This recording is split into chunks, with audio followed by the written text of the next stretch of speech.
Muy buenas a todos, soy Pedro Molina, residente de segundo año del Hospital Rodolfo Robles Valverde y hoy vamos a hablar acerca del glaucoma congénito. Según la clasificación internacional del glaucoma infantil, distingue entre glaucomas infantiles primarios y secundarios, según sea la causa subyacente de la obstrucción del flujo acuoso. En los glaucomas primarios hay una anomalía del desarrollo del ángulo de la cámara anterior, lo que conduce a la obstrucción del flujo acuoso, sin otras características oculares o sistémicas significativas.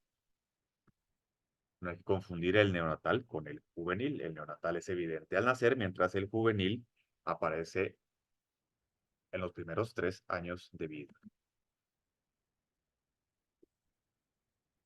El glaucoma congénito es el más común de los glaucomas pediátricos primarios. La incidencia es baja, 1 entre 10.000, 20.000 nacidos. Es más común en el Medio Oriente y en cierta población gitana de Eslovaquia. No existe predilección sexual o racial.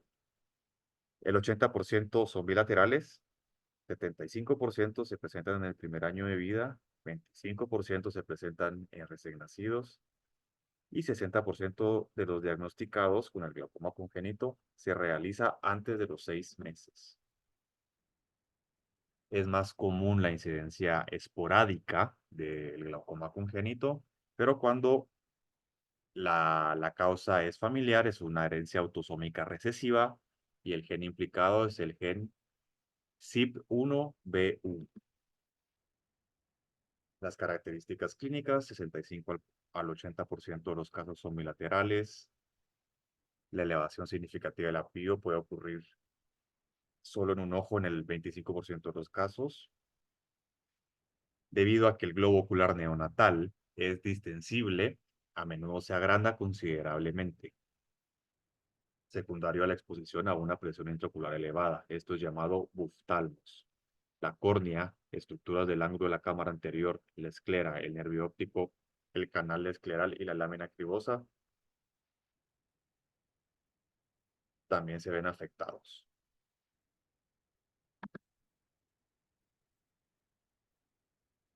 Clínicamente vamos a encontrar opacificación y agrandamiento corneal, secundario a la pío elevada.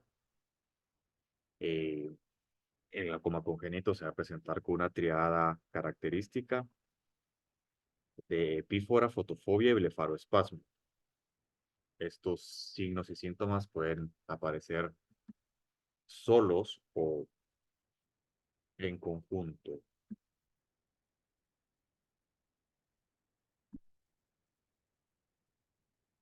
La gravedad de los signos y síntomas de presentación varía entre los bebés, probablemente debido a la diferencia entre magnitud y duración de la elevación del apío.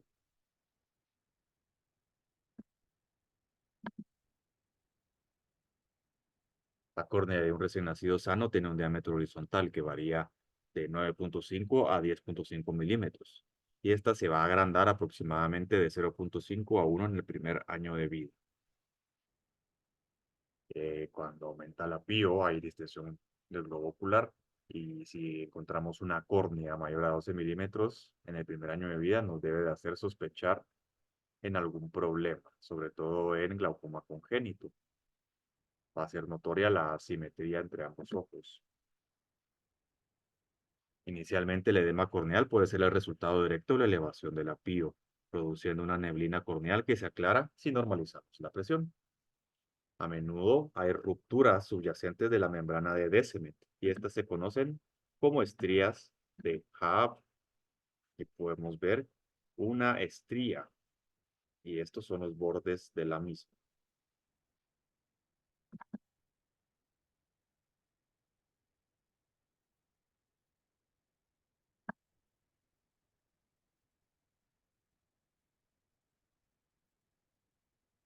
El agranamiento del globo ocular con una apío elevada en los primeros 3 años de vida crea un cambio miópico en el error refractivo, lo que puede llevar a una ambliopía si existiera una anisometropía significativa. La presencia de estrías de Haaba a menudo produce un astigmatismo significativo, lo que contribuye a la ambliopía.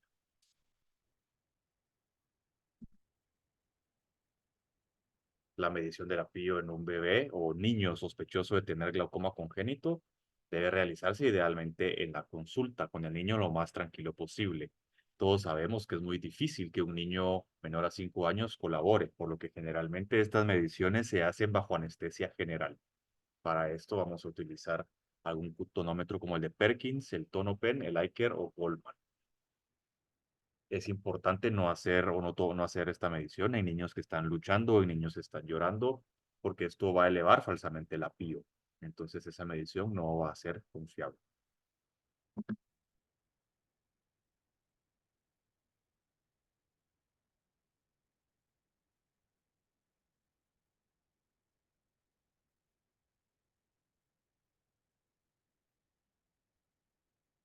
En lámpara hendidura podemos encontrar las estrías de Hub que van a ser únicas o múltiples, van a ser horizontales, edema corneal.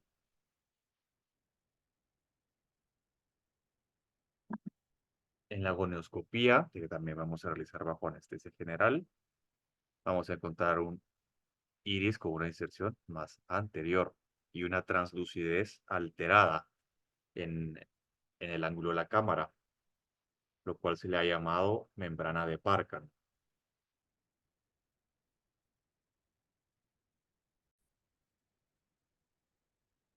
Aunque el ángulo suele ser avascular, puede verse bucles de vasos sanguíneos desde el círculo arterial mayor por encima de la raíz del iris, lo que se ha denominado el fenómeno del monstruo del lago Ness. En el fondo de ojo podemos ver excavaciones amplias y asimetría en la excavación. En más del 68% de los casos en un estudio, la relación copa-disco que superó 0.3, los pacientes presentaban glaucoma congénito. La simetría marcada de una excavación con otra se observó en el 89% de los bebés que tenían un glaucoma. Así que son dos signos o son dos hallazgos y muy importantes. En otras evaluaciones, los campos visuales pueden estar normales, al igual que la agudeza visual, el ultrasonido, la paquimetría y el OCT, todos pueden estar normales. El ultrasonido nos puede ayudar a medir el progreso o la regresión de la enfermedad midiendo el largo axial del ojo. Y el OCT siempre nos puede ayudar a revisar si hay daños en el nervio óptico. Hablando de un poco de embriología, tenemos que todas las partes del ángulo de la cámara anterior tienen algún origen de tejido embrionario. Podemos mencionar que el cuerpo ciliar y el iris vienen del neuroectodermo, la malla trabecular de las células de la cresta neural, del ectodermo de superficie viene el epitelio corneal y del mesodermo podemos ver coroides y cuerpo ciliar también. ¿Qué es lo que ocurre entonces? En el desarrollo normal del ángulo, a los 5 meses de gestación, una capa continua de endotenio crea una cavidad cerrada en la cámara anterior, según la mayoría de los estudios, y la superficie anterior del iris se inserta delante de la malla trabecular primordial. En el tercer trimestre, la capa de endotelio va desapareciendo progresivamente de la membrana pupilar y del iris, y se cava sobre el ángulo de la cámara anterior, posiblemente incorporándose en la malla trabecular. Al mismo tiempo, el tejido vial periférico comienza a deslizarse hacia posterior en una relación con las estructuras del ángulo.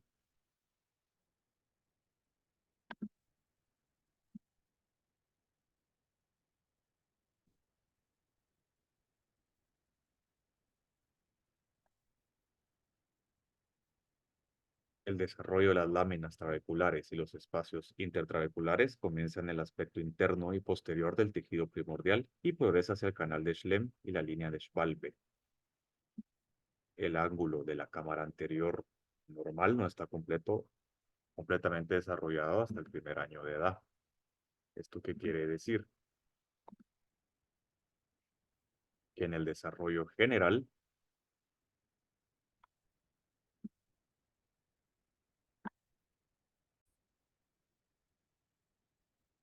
en resumen, en el desarrollo normal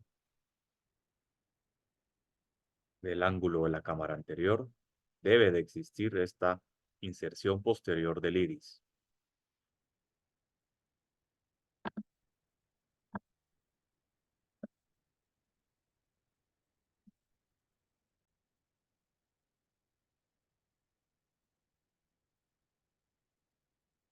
¿Cómo trasladamos esto al desarrollo del glaucoma congénito? Eh, la teoría más aceptada es que la elevación de la presión del ojo en el glaucoma congénito primario es causada por un desarrollo anormal en el ángulo de la cámara anterior que conduce a la obstrucción del flujo acuoso. Existen varias teorías que intentan explicar qué es lo que ocurre. Según Mann, hay una atrofia incompleta de la malla trabecular. Según Barkan, hay una formación de una membrana en el ángulo anterior. Allen mencionó que hay una división incompleta de la malla trabecular. Maumene observó una inserción anterior anormal de la musculatura ciliar en la malla. Borst propuso una teoría combinada donde hay atrofia y resorción de la cámara anterior. Al final, la mayoría de las formas de glaucoma congénito primario parecen resultar de un arresto en el desarrollo del tejido del ángulo de la cámara anterior derivado de las células de la cresta neural, lo que conduce a una obstrucción del flujo acuoso por uno o varios mecanismos.